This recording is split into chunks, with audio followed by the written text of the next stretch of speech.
नमस्कार, आप देख रहे हैं डे न्यूज में। आपके साथ हूं ज्योति शर्मा। आइए खबरों की शुरुआत करने से पहले एक नजर डालते हैं उन खबरों पर जो बनी हैं आज की सुर्खियां।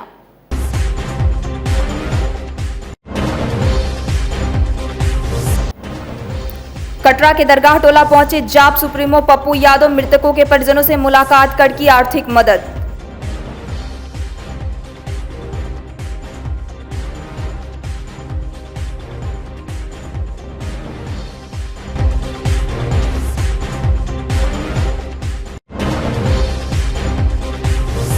कटरा से एक और संदिग्ध मरीज मिला, एसकेएमसीएच में चल रहा है इलाज। डीएम और एसएसपी एसकेएमसीएच पहुंचे, जाना मरीज का हाल।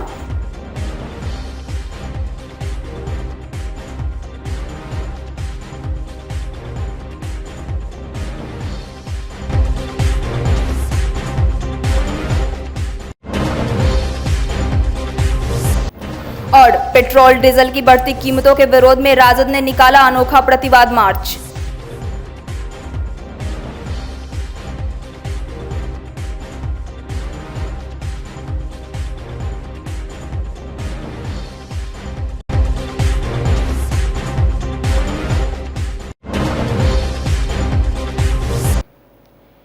ये थी सुर्खियां और अब खबरें विस्तार से। कटरा थाना क्षेत्र के दरगाह टोले में कथित जहरीली शराब से हुए 5 मौत मामले में रविवार को एक और पीड़ित के इलाज कराने एसकेएमसीएच पहुंचने पर हड़कंप मच गया। आनन फानन में जिलाधिकारी और एसएसपी पीड़ित से मिलने अस्पताल पहुंचे। जिलाधिकारी ने बताया कि पीड़ित की जानकारी मिलने पर उसके मामले में कनेक्शन हो सकता है। इस पर हम लोग मेडिकल कॉलेज आए हैं, पूछताछ किए हैं, साथ ही तथाकथित अवैध शराब बनाने वाले पर कार्रवाई की जा रही है। लगातार पुलिस और उत्पाद विभाग की टीम के द्वारा छापेमारी की जा रही है। छापेमारी में 50 लीटर से ज्यादा अवैध शराब और सामग्री बरामद की गई है।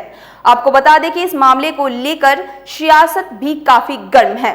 बीते दिन मंत्री से लेकर विपक्ष भी गाँव पहुंचे और विपक्ष ने विधानसभा में मुद्दा उठाने की बात भी कह दी थी। देखिए, मामले में तो कल हम लोग गए ही थे उस जगह पर और जा कर के वहाँ ऑलरेडी एफआईआर लॉज्ड है और दोषियों की पहचान की जा रही है और जो भी होगी कठोर कार्रवाई की जाएगी। उसमें वैसे लोगों की पहचान की जा रही है जिन लोगों के माध्यम से ये तथाकथित जो है पदार्थ बनाने की कोशिश की जा रही थी, वैसे लोगों की पहचान की जा रही है। उसी क्रम में पूछताछ में हम और एसएसपी आज मेडिकल कॉलेज में एक व्यक्ति और जो पीड़ित पाया गया है जिससे उसका कनेक्शन हो सकता है, उनसे हम लोगों ने पूछताछ की है। आगे जैसा होता है कठोर कार्रवाई सुनिश्चित कराई जाएगी।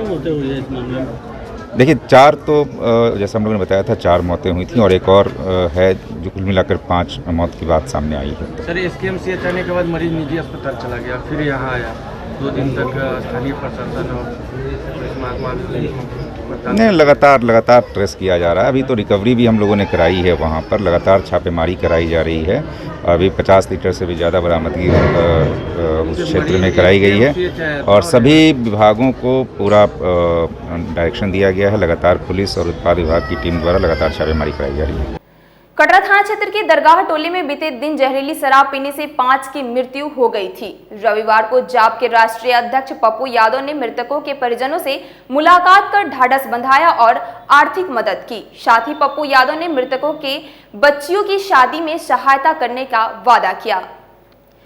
जहरीली शराब को लेकर बिहार सरकार पर हमला बोलते हुए पप्पू यादव ने कहा कि शराब बंदी से जहरीली शराब की तस्करी बढ़ गई है। तस्कर राज्य की कानून व्यवस्था को अंगूठा दिखाते हुए जहरीली शराब बेफिक्र होकर बेच रहे हैं और प्रदेश की जनता पर इसका परिणाम भुगत रही है। कड़ी कार्रवाई की मांग करते हुए उन्होंने कहा कि इस घटना के कौन दोषी हैं, तस्कर, अधिकारी या शराब पीने वाले। नीतीश कुमार जी ने शराबबंदी तो लागू कर दी, लेकिन उनसे यह संभल नहीं रहा। इस घटना में जो भी दोषी है उन्हें कड़ी से कड़ी सजा मिलनी चाहिए। जो पुलिस अधिकारी शराब तस्करों की मदद करते हैं उन्हें सस्पेंड कर उन पर कड़ी कार्रवाई होनी चाहिए। नीतीश ये बताएं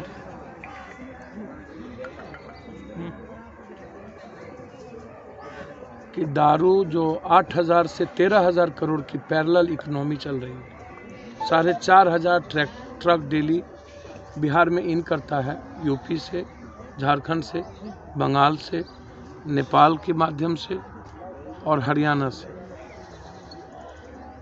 दारू कम से कम 5 साल हो गया बंद हुए हुए। और 5 साल के बाद भी जब आप कानून बनाए थे तो आपने कहा था एसपी, कलेक्टर, ये सभी लोग दोषी होंगे, सस्पेंड होंगे, जिम्मेदारी होगी। आपने किसी आज तक कलेक्टर, एसपी या किसी मंत्री को, जो जब आपको एज ए लॉ ही सस्पेंड करना है दरोगा को, तो 2.5 साल से यहाँ का दरोगा पोस्टिंग किसके आदेश पे था? एसपी के आदेश पर। एसपी किसका आदेश मान रहा था? मंत्री का, एमएलए का, एमपी का। चलिए, एमएलए एमपी इंटाइटल नहीं है इस लॉ के लिए क्योंकि जिम्मेदार नहीं है, लेकिन क्या दारू में, जमीन में, बालू में और ठेका में, नीतीश जी हमको बताइए कि एमएलए एमपी मंत्री के रिश्तेदार को ये राइट है जब किसी पदाधिकारी का कोई भी आदमी ठेका पट्टा नहीं कर सकता है, उसको कॉलम भरना पड़ता है कि मेरा कोई पदाधिकारी इसमें नहीं है, कोई एस्क्यूटिव में नहीं है, तो फिर एमपी का परिवार, एमपी के रिश्तेदार किस आधार पर जो आदमी इस व्यवस्था में इन्वॉल्व है? क्या सिर्फ दरोगा सस्पेंड, डिस्चार्ज और जेल जाने से हो जाएगा कि आपके मंत्री भी इस्तीफा देंगे या मंत्री पर भी केस होना चाहिए? चलिए, मैं मानता हूं कि मुख्यमंत्री जी इसके कस्टोडियन हैं, लेकिन एक विभाग की जिम्मेदारी नहीं है। लेकिन ऐसा नहीं है कि मुख्यमंत्री जी इससे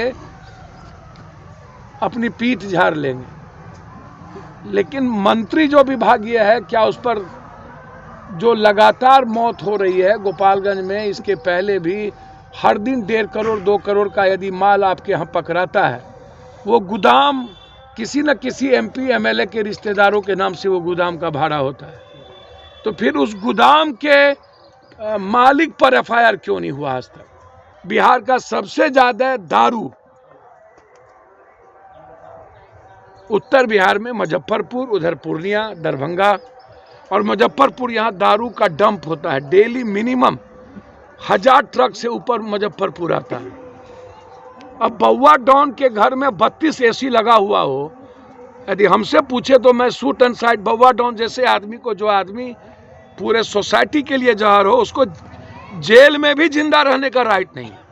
क्या ये लॉ इजाजत देता है किसी 5 आदमी के परिवार को दारू बना करके जहर? गोपालगंज में भी मरा, यहां मर गए, तो ये 302 का मुकदमा लगेगा ना, उसमें एसपी भी इन्वॉल्व होंगे ना, डीएसपी भी इन्वॉल्व होंगे ना, मंत्री भी इन्वॉल्व होंगे ना। सिर्फ छोटी मछली को आप सस्पेंड करके आप क्या दिखाना चाहते हैं? ये जो आप बिहार में हर गांव में स्कूल के बस्ता के द्वारा, आप स्कूल के बस्ते में 300 रुपया 400 रुपया में आप चुपचाप 2 बोतल भिजवा रहे हैं।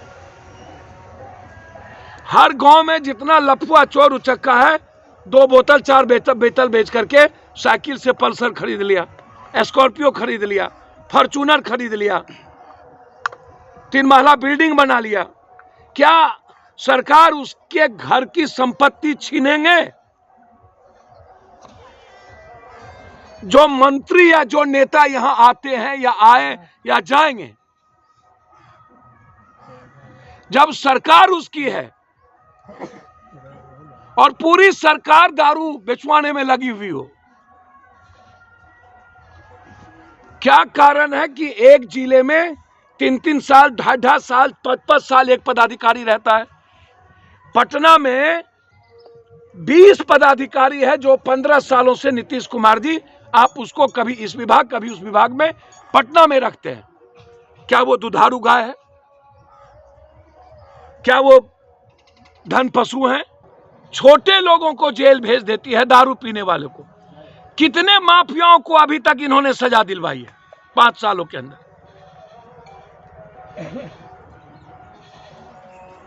या तो 3 महीना के अंदर स्पीडी ट्रायल करके 302 का मुकदमा के तहत फांसी की सजा हो, चाहे वो दरोगा हो, चाहे मुकेश हो, चाहे बउआ डॉन हो, चाहे प्रमोद हो, चाहे कोई हो, अविलंब 302 का मुकदमा लागू होना चाहिए थाना प्रभारी चले के सब पे और जेल भेजिए और शराब का अलग से कोर्ट न्यायालय का गठन करिए और 6 महीना से ज्यादा एसपीडी ट्रायल करके उसको सजा दीजिए।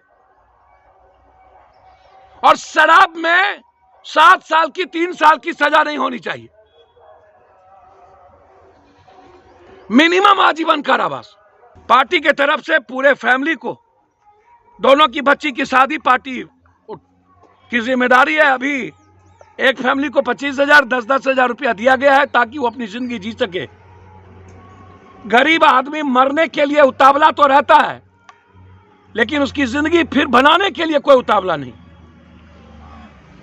इसलिए हम पूरी इंक्वायरी चाहते हैं और 5 साल के अंदर अभी तक दारू क्यों नहीं रुका, मौत क्यों नहीं रुकी, इसके लिए नीतीश कुमार जी को जवाब देना चाहिए।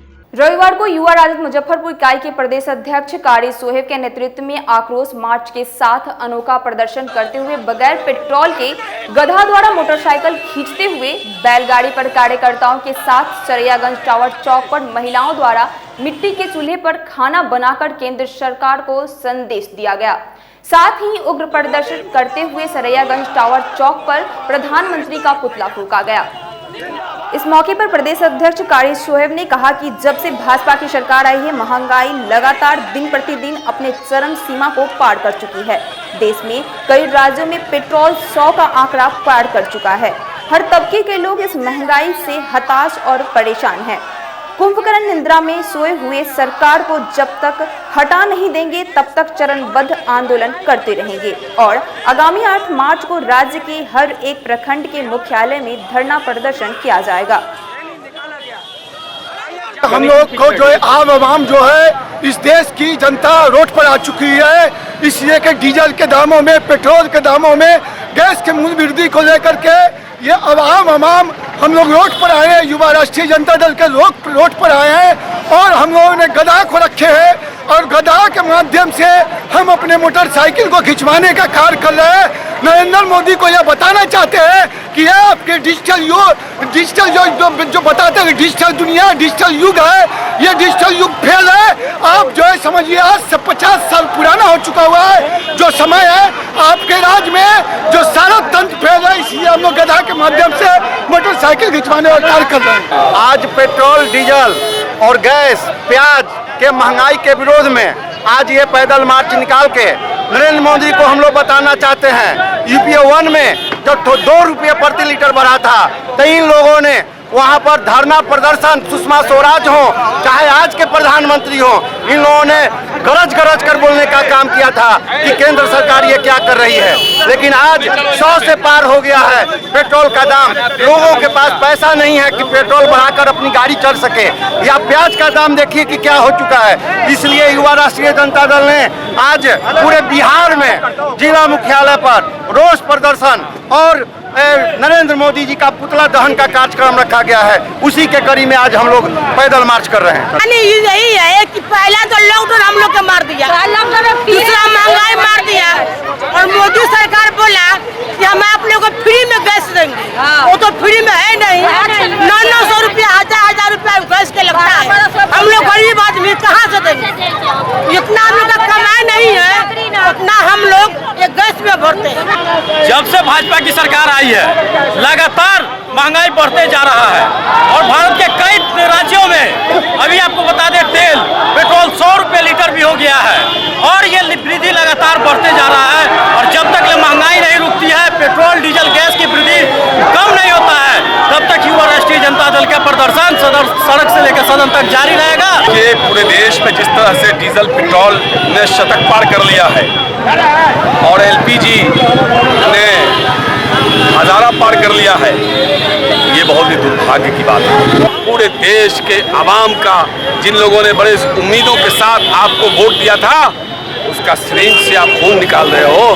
देश की जनता कभी माफ नहीं करेगी। हिंदू मुसलमान के नाम पर सत्ता में आने वाले, मर्यादा पुरुषोत्तम भगवान राम का नाम लेकर के सत्ता में आने वाले, जवाब दो कि मर्यादा पुरुषोत्तम भगवान राम के इस देश में पेट्रोल, डीजल का दाम 100 के पार हो गया है। और जिस सीता माँ को तुमने अलग कर दिया, वो सीता माँ की धरती नेपाल में 53 रुपए है। जिस रावण का वध भगवान राम ने किया था, उस रावण की धरती श्रीलंका में 51 रुपए है। आखिर क्या कारण है कि भारत श्रीलंका और नेपाल को तेल, पेट्रोल, डीजल देता है, वहाँ हमसे आधे रेट में बिकता है और हम यहाँ 100 रुपये पार खरीद रहे हैं, शतक लगा दिए हैं। इसका क्या कारण है? क्योंकि 37 रुपये मात्र तेल का दाम है, बाकी का सारा पैसा आप टैक्स के रूप में ले रहे हो। और ये टैक्स के रूप में लेके पैसा कहाँ दे रहे हो? मुट्ठी भर लोगों को दे रहे हो। आपने देश को बेच दिया, एयरपोर्ट बेच दिया, रेलवे बेच दिया, हॉस्पिटल बेच दिया, अब तो ज़मीन ली को भी बेच दिया आपने कानून बना करके। अब इस देश के लोगों की किडनी बेचोगे? अरे यार, तुम तो किडनी भी बेच ही रहे हो। तो इस देश के लोग अब नहीं मानने वाले हैं। हमारे नेता लालू यादव जी कह रहे थे कि 14 में अगर मोदी सरकार आएगी तो ये देश टूटेगा कि रहेगा ये तय करेगा। आज वही हो रहा है। तेजस्वी जी के नेतृत्व में यह आंदोलन और उग्र होगा। जो प्रदर्शन किया जा रहा है, आज जो 2014 में भाई नरेंद्र मोदी जी ने देश के करोड़ों लोगों को अच्छे दिन का वादा किया था, आज यही अच्छा दिन दिखाई दे रहा है। जो 450 का सिलेंडर 1000 के पास हो गया है।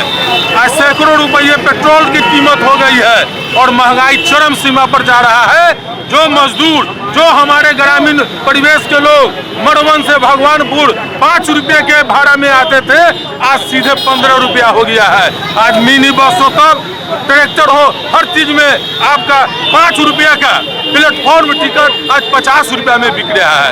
आज तेल का कीमत 165 रुपये केजी हो गया है। नमक हो, मिर्चाई हो, तेल हो, तमाम चीजों को, लहसुन, प्याज, तमाम चीजों की दाम जो है से आसमान छू रही है। क्या यही अच्छे दिनों के लिए ने भारतीय लोगों ने उनको वोट देने का और प्रधानमंत्री बनाने का काम किया था? इसलिए आज इस देश का नौजवान, किसान, मजदूर, तमाम लोगों ने जो है से आंदोलन के माध्यम से यह प्रण ले लिया है, ये नरेंद्र मोदी को, सरकार को जब तक हम उखाड़ नहीं फेंकेंगे तब तक हम दम नहीं रखेंगे। असामाजिक तत्वों के हौसले इतने बुलंद हो गए हैं कि अब पुलिस कर्मियों पर भी हमला कर रहे हैं। शनिवार को नगर थाना क्षेत्र में कुछ असामाजिक तत्वों ने शाम में पैदल गश्ती दल पर पुरानी गुदरी चौक पर हमला किया, जिसमें नाका पर तैनात दरोगा शिवजी राय का सर फट गया। साथ ही सिपाही ने सदर अस्पताल में भर्ती कराया, जहां इलाज के बाद डॉक्टरों ने दरोगा को खतरे से बाहर बताया। साथ ही सिपाही ने बताया कि साहू पोखर के समीप युवक के 2 गुटों में मारपीट हो रही थी। मौके पर पहुंची पुलिस की आती टीम को देखकर युवक भागने लगे। पुलिस ने एक को पकड़ लिया, पूछताछ के बाद उसे छोड़ दिया। इसके बाद दरोगा शिवजी राय लौट रहे थे, तभी पीछे से बदमाशों ने ईंट बरसानी शुरू कर दी। गश्ती है, पैदल गश्ती है, 4 नंबर नाका में हमारा ड्यूटी है।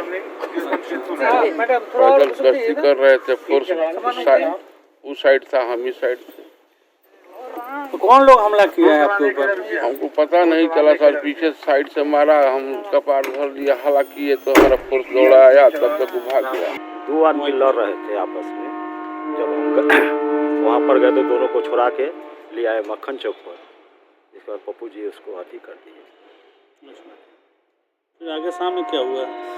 सामने नाका प्रभारी के पीछे से कोई मार दिया पत्थर। क्या कर रहे थे आप लोग उस समय? उसमें पैदल गश्ती कर रहे थे। अच्छा, कहाँ की घटना है? ये है प्रभात टॉकी से आगे वाला मोड़ पर, गुदरी मोड़ पर। तो आप साथ में थे तो देख नहीं पाए कि कौन लोग? जी नहीं सर, नहीं। दोनों दूरी पे थे क्या, साथ में थे? लगभग 3-4 मीटर के आगे पीछे। अचानक पीछे हमला कर दिया? पीछे से। क्या चीज़ से मारा है? देखे नहीं, लेकिन ईंट से लगा हुआ। क्या स्थिति है अभी? अब घायल पुलिसकर्मी का क्या स्थिति है? स्थिति ठीक है सर। मुजफ्फरपुर पहुंचे केंद्रीय मंत्री गिरिराज सिंह जिस तरह के बयानों के लिए जाने जाते हैं, वैसे बयानों से आज बचते नजर आए। एक निजी कार्यक्रम में शामिल होने से पहले सर्किट हाउस में संवाददाताओं को संबोधित करते हुए राहुल गांधी पर तीखा हमला बोलते हुए कहा कि झूठ की प्रकाशता पर चल रहे हैं। राहुल गांधी पर एक के बाद एक वार और मोदी का भजन करते रहे। तेल के दामों में उछाल के बाद बड़ी महंगाई जैसे गंभीर मुद्दों पर बोलने से बचते रहे व तेल की महंगाई पर अंतर्राष्ट्रीय बाजार ठिकरा फोड़ दिया। किसानों के आंदोलन पर भी तीखा सवाल राहुल गांधी पर ही फोड़ा। सांसद व विधायकों का पेंशन बंद करने के सवालों पर कहा कि वो उनका मांग अधिकार है। उन्होंने कहा कि किसानों के बीच शराब बांटकर आंदोलन को उकसाने का आरोप भी राहुल गांधी को ही लगाया। किसी भी चीज को कि अपराध अपराध है, गलत गलत है। मौत के मामले को 3 दिनों तक छुपा के रखा गया। तो मौत हुई जहरीली शराब से। मैं नहीं जानता कि क्यों छुपा के रखा, और ये सब चीजें छुपाने की नहीं है बल्कि पारदर्शी तरीके से लोगों के बीच लाना और सच को सामने रखना। तो रोजगार सृजन से कुछ विभाग को भ्रम फैलाने का मौका कैसे मिल रहा है? एक हिटलर नाम का व्यक्ति दुनिया में था, उसका एक मंत्री था गोएबल्स। गोएबल्स की एक थ्योरी थी कि अगर एक झूठ को 100 बार बोलो तो शायद जनता के बीच में। आज राहुल गांधी गोएबल्स के थ्योरी पर चल रहे हैं। मौका नहीं है बल्कि गोएबल्स की साख कभी नहीं टिका है। राफेल में जैसे उल्टे मुंह माफी मांगना पड़ा, ये भ्रम भी साफ हो गया। ये भ्रम नहीं है, ये कुछ लोगों का मकर जाल है। उसमें तो जनता पीस रही है ना। काय को जनता पीछे बाग में बैठ जाते हैं, वहाँ के लोग परेशान होते हैं। बॉर्डर अभी सील करके किसान इतने दिनों से तो ये जनता को भी अब आवाज उठानी पड़ेगी। खरीद जो किसानों की है वो तो पहले से बढ़ी है और आगे बढ़ते रहेगी। भैया आपने देखा नहीं कि जनता खुद उनके खिलाफ में खड़ी हो गई कि मेरा कारोबार बंद हो रहा है। इसलिए मैं कुछ नहीं बोलूंगा, मुझे तो कुछ नहीं बोलना। चलिए। डीजल के दामों में लगातार वृद्धि को लेकर रविवार को बैरिया स्थित मुजफ्फरपुर ऑटो रिक्शा कर्मचारी संघ के प्रधान कार्यालय में संघ के सदस्यों द्वारा बैठक की गई। बैठक के दौरान सर्वसम्मति से निर्णय लिया गया कि आगामी 1 मार्च से जिले के सभी रूटों पर चलने वाली ऑटो के किराए में 20 से 30% तक की वृद्धि की जाएगी। ऑटो रिक्शा कर्मचारी संघ के अध्यक्ष AR अनु ने बताया कि डीजल के दाम में लगातार वृद्धि से ऑटो चालकों की परेशानी बढ़ गई है, जिसके कारण कीमत वृद्धि का फैसला लिया गया है। हम लोग भाड़े के सवाल पर कर रहे हैं। पिछले समझिए कि जब हम लोगों ने भाड़ा बढ़ाया था उस टाइम में डीजल का रेट 52 रुपया था। आज डीजल का रेट 85 से भी ऊपर चल के 90 रुपया के करीब जाने जा रहा है।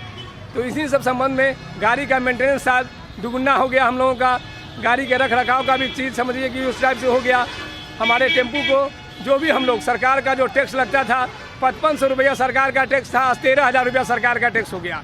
परमिट जो हम लोग बनवाते थे 3600 में, आज 7200 का चालान लग रहा है। निर्णय लिए हैं बजट में, इसलिए हम सभी स्टैंड पूरे जिला भर के जो भी हमारे स्टैंड से जो इंचार्ज हैं, जो चालक हैं, सभी लोगों को आज हमने अपने संघ के कार्यालय बैरिया में बुलाए हैं।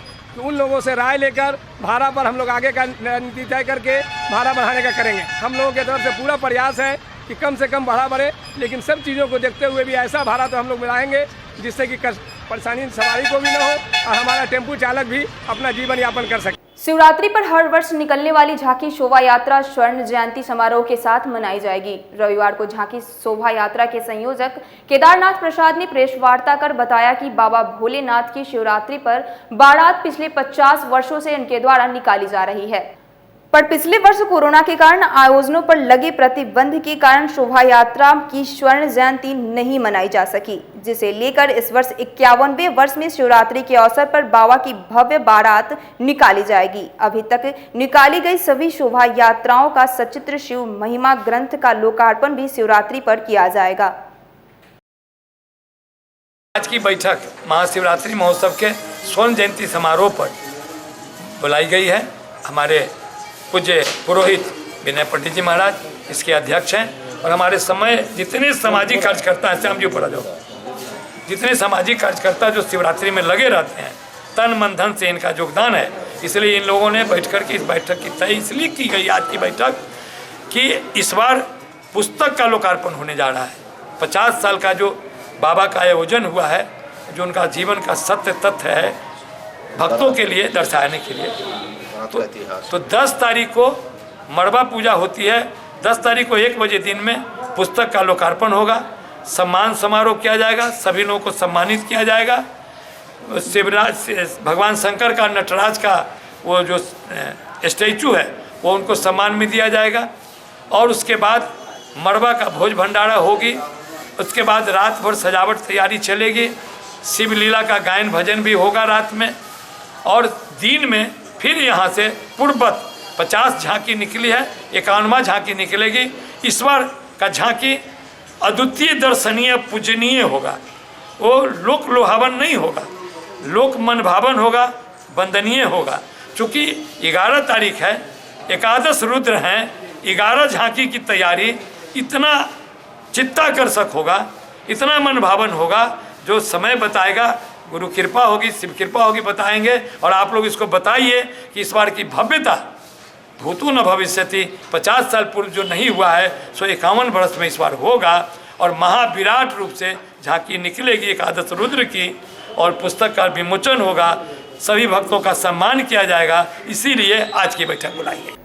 रविवार को मिथनपुरा स्थित एक होटल के सभागार में जिला भाजपा द्वारा प्रशिक्षण कार्यक्रम में सम्मिलित प्रशिक्षकों के सम्मान में जिला अध्यक्ष रंजन कुमार की अध्यक्षता में सम्मान समारोह का आयोजन किया गया। वहीं समारोह के दौरान मुख्य अतिथि स्थानीय सांसद सह प्रदेश उपाध्यक्ष अजय निषाद, विशिष्ट अतिथि बिहार सरकार के मंत्री राम सूरत राय एवं जिला अध्यक्ष रंजन कुमार ने प्रशिक्षकों को अंग वस्त्र, पुष्प गुच्छ एवं विशिष्ट योगदान हेतु स्मृति चिन्ह भेंट कर सम्मान किया।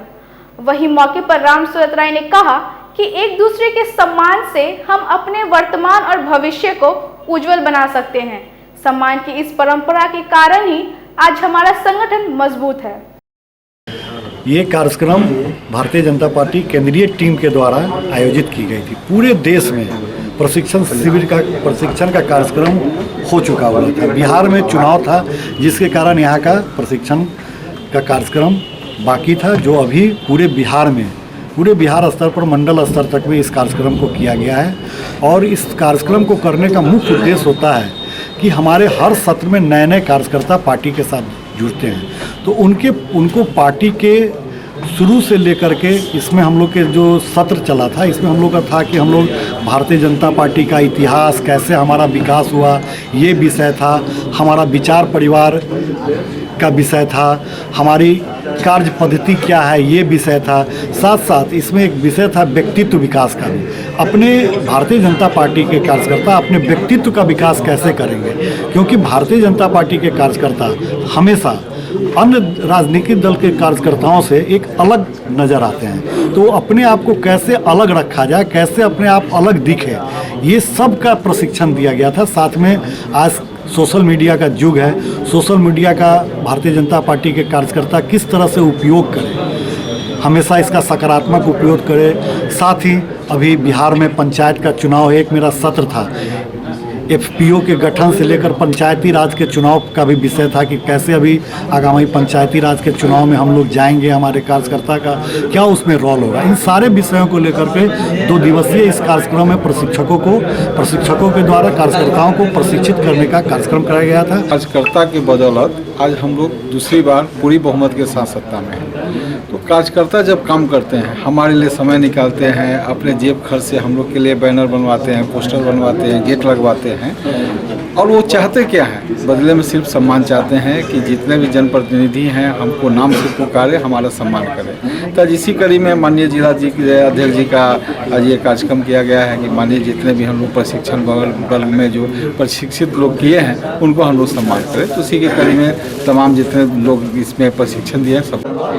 पूरे विश्व के अंदर भारतीय जनता पार्टी का एक अपना व्यवस्था है, और हमारे पूरे देश के अंदर हमारे कार्यकर्ता हैं, और सब समय हमारे नए साथी आते हैं और उसको प्रशिक्षण देने के लिए राष्ट्रीय स्तर से प्रदेश से जिला स्तर और जिला स्तर से मंडल स्तर तक। इस बार की जो प्रशिक्षण शिविर हुई थी ये मंडल स्तर की हुई थी, इसके पूर्व में विधानसभा वाइज हुआ था।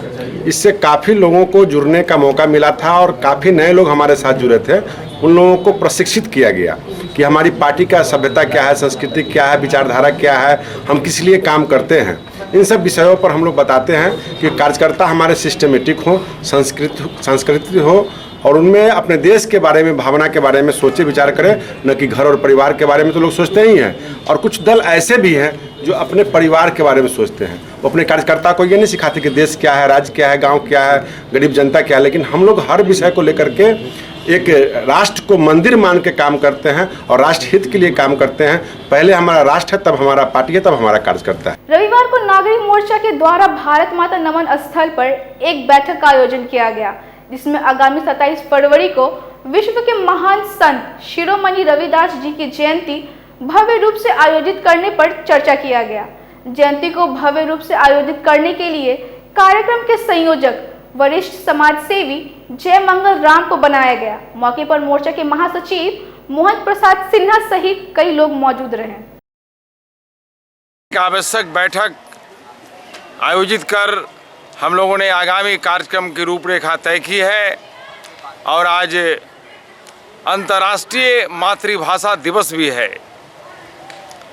आगामी कार्यक्रम के रूप में विश्व के महान संत शिरोमणि संत रविदास जी की जयंती भव्य रूप में आयोजित करने का निर्णय लिया गया, जिसमें जिला पदाधिकारी से भी आग्रह किया गया है कार्यक्रम में भाग लेने के लिए और सभी दलों के सांसद, विधायक, मंत्रीगण को इस कार्यक्रम में आमंत्रित किया गया है। संत शिरोमणि संत रविदास जी की जयंती प्रत्येक वर्ष माघी पूर्णिमा के दिन होता है। इस बार माघी पूर्णिमा 27 फरवरी को है, तो 27 फरवरी को नागरिक मोर्चा एवं संत रविदास महासंघ के संयुक्त तत्वाधान में बखरी चौक दरभंगा रोड स्थित मुजफ्फरपुर में भव्य समारोह आयोजित करने के लिए हम लोगों ने वरिष्ठ समाज सेवी जयमंगल राम जी को इस कार्यक्रम का संयोजक हम लोगों ने बनाया है। रविवार को सिकंदरपुर स्थित पंडित नेहरू स्टेडियम में मैत्री क्रिकेट मैच में डीएम की टीम ने बैंक ऑफ बड़ौदा की टीम को 71 रनों से शिकस्त दी।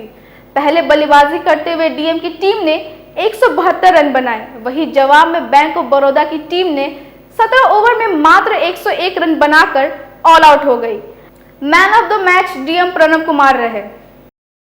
बड़ौदा और प्रशासन के बीच एक मैत्रीपूर्ण मैच का आयोजन किया गया था। बेसिकली उद्देश्य यह है कि किसी तरह की संवादहीनता की स्थिति न हो और खासकर बैंक की सरकारी कार्यक्रम में विशेष भूमिका होती है। कई तरह के लोन्स दिए जाते हैं, क्रेडिट लिंकेज उपलब्ध कराया जाता है, तो हम लोग चाहते हैं कि जो भी सरकारी योजनाएं हैं उसमें बैंकों का पूरा सहयोग प्राप्त हो और किसी भी तरह का गैप नहीं रहना चाहिए, कम्युनिकेशन रहना चाहिए। उसके परिप्रेक्ष्य में काफ़ी सुंदर मैच का आयोजन किया गया और इस तरह के डिफरेंट मैचेज आयोजित किए जाते रहेंगे ताकि प्रशासन को जिस भी सेक्टर से सहयोग की अपेक्षा है वो सहयोग मिले। भारतीय मानव अधिकार सुरक्षा परिषद के द्वारा शहरी प्राथमिक केंद्र कन्हौली के सौजन्य से पखीसराय चौक पर एक दिवसीय स्वास्थ्य जांच शिविर का आयोजन किया गया, जिसमें गरीब ऑटो चालक सहित जिनके पास पैसे नहीं वैसे लोगों ने चेकअप करवाया।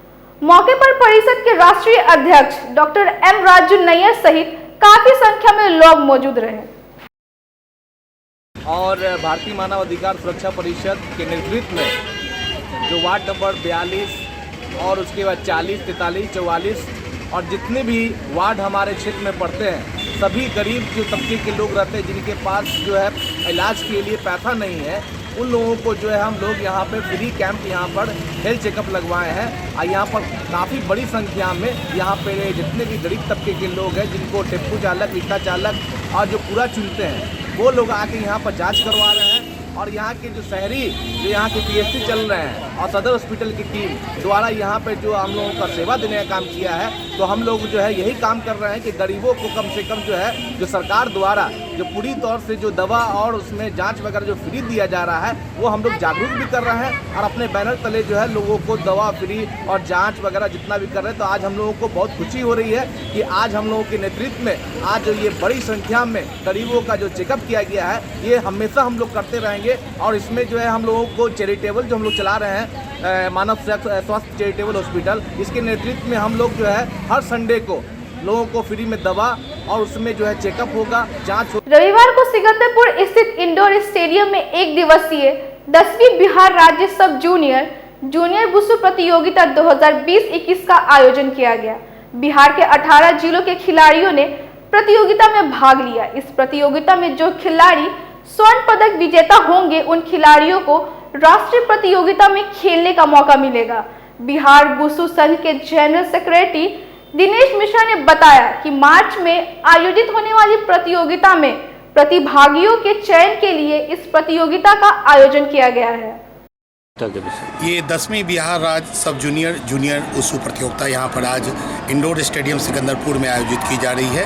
ये एक दिवसीय प्रतियोगिता है।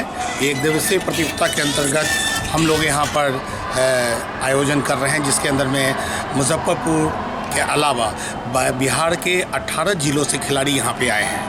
ये खिलाड़ी यहाँ पर पार्टिसिपेट कर रहे हैं और यहाँ से जो बच्चे यहाँ से स्वर्ण पदक विजेता होंगे वो राष्ट्रीय स्तर की प्रतियोगिता, जो जूनियर की प्रतियोगिता है उसमें और सब जूनियर की प्रतियोगिता है उसमें, जूनियर की प्रतियोगिता इस बार हरियाणा में हो रही है। ये टीम बिहार की तरफ से बनेगी और बिहार की टीम राष्ट्रीय स्तर की प्रतियोगिता में वहाँ पर पार्टिसिपेट करेगी और सब जूनियर की टीम जो मार्च में आयोजन मेरा हो रहा है उसमें वहाँ पर पार्टिसिपेट करेगी और वहाँ से जो बच्चे मेडल जीत के आएंगे, जिस प्रकार आपको बताना चाहेंगे कि बिहार के बच्चे वुशु में 29 पदक इस बार जो 20-21 की जो हुई है गेम हुआ उसमें 29 पदक सारे बच्चों ने लेके आया था और मुख्यमंत्री से उन्होंने अवार्ड पाया। आज की खबरों में इतना ही, फिर मिलेंगे कुछ नई खबरों के साथ। तब तक के लिए हमारी डे न्यूज़ टीम को दीजिए इजाजत। नमस्कार।